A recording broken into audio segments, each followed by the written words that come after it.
Pandian store சீரியலில் அடுத்த ஒரு எபிசோடில் நம்ம சரவணன் இருந்துட்டு எனக்கு ஏதாவது நீ நல்லது பண்ணணும்னு நினச்சேன்னா தயவு செஞ்சு அடுத்த இயரிங்களாவது எனக்கு டிவோர்ஸை கொடுத்துரு.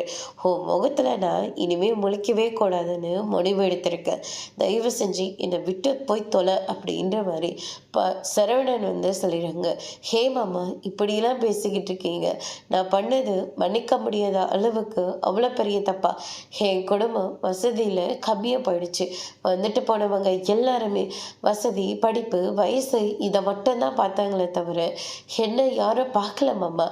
எங்கே நீங்களும் வேண்டான்னு சொல்லிட்டு போயிடுவீங்களோன்னு பயந்துக்கிட்டு தான் எங்கள் வீட்டில் இருக்கிறவங்க ஒரு பொய்யை சொல்ல ஆரம்பித்து அடுக்கடுக்காக பொய்யை சொல்லி எனக்கு கல்யாணத்தை பண்ணி வச்சாங்க. பொய்யை மறைக்கிறதுக்காக நானும் என்னால் முடிஞ்ச வரைக்கும் எல்லா பொய்யும் சொல்லிட்டேன். கத்திரிக்காய் முத்து நான் கடுத்தெருவுக்கு வந்து தான் ஆகணும் அப்படின்ற கதையா என்னோட பொய் ஒரு நாள் வெளிச்சத்துக்கு வந்துடுச்சு. இப்போ என் வாழ்க்கை இப்போவோ அப்போவோன்ற மாதிரி கிடக்கு. தயவு செஞ்சு என்னை புரிஞ்சுக்கிட்டு என்னை ஏற்றுக்கோங்க மாமா. உங்கள் கூட வாழணும்னு சொல்லி ஒரு கனவு கோட்டையே நான் கட்டி வச்சிருக்கேன்.